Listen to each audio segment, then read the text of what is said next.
Betapa lemahnya banyak orang di antara kita, bukan cuma dijebak, dianya sengaja jerumuskan dirinya. Padahal sabda Nabi SAW jelas dalam hadis Bukhari, kalau seseorang hamba berbuat dosa, satu dosa kecil, tertetes di dalam hatinya titik warna hitam, kelam. Kata ulama hadis begini, maksudnya apa tetesan hitam itu? Dia akan merasa beberapa hari ke depan hidupnya gelap, hidupnya sulit dengan satu dosa kecil.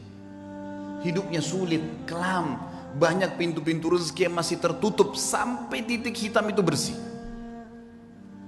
Apa kata Ibnu Umar radhiyallahu anhu? Aku mengetahui beratnya dosa kecil yang aku lakukan. Akar dzam, dosa yang paling kecil. Mungkin kita cuma melihat sesuatu yang biasa, mungkin cuma sekedar dengar sesuatu yang tidak disengaja.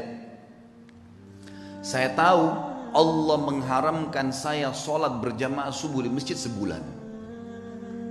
Terharamkan dari ibadah gara-gara dosa yang paling kecil bagi dia. Sampai saya kadang-kadang teman-teman sekalian kalau menyimak kisah orang-orang saleh ini menganggap diri kita luar biasa kecil. Saya pernah diajak sama istri saya ke satu tempat, butuh sekali harus masuk di mall. Lalu kemudian saya ambil headset handphone saya pasang di kuping, sambil saya dengarkan ceramah saya sendiri atau saya dengarkan tilawah. Waktu itu tiba-tiba terlintas di benak saya seperti sebelumnya, subhanallah saya nggak pernah terfikir kalau saya masuk ada musik, saya pikir ini adalah hal yang biasa, bukan saya yang putar kok gitu kan. Tapi setelah saya simak kisah-kisah orang saleh ini dan saya pahami makna hadis tadi yang saya sebutkan, ternyata titik noda hitam di dalam hati dari dosa itu walaupun kecil sudah cukup mengharamkan kita dari nikmatnya ibadah yang luar biasa gitu kan. Sampai saya pasang headset tersebut, saya putar. Saya belum menasihatkan istri saya karena saya sendiri juga masih saya sendiri masih butuh itu. Sambil jalan, kemudian selesai belanja kami keluar dari mall, lalu dia tanya, kenapa tadi pakai headset?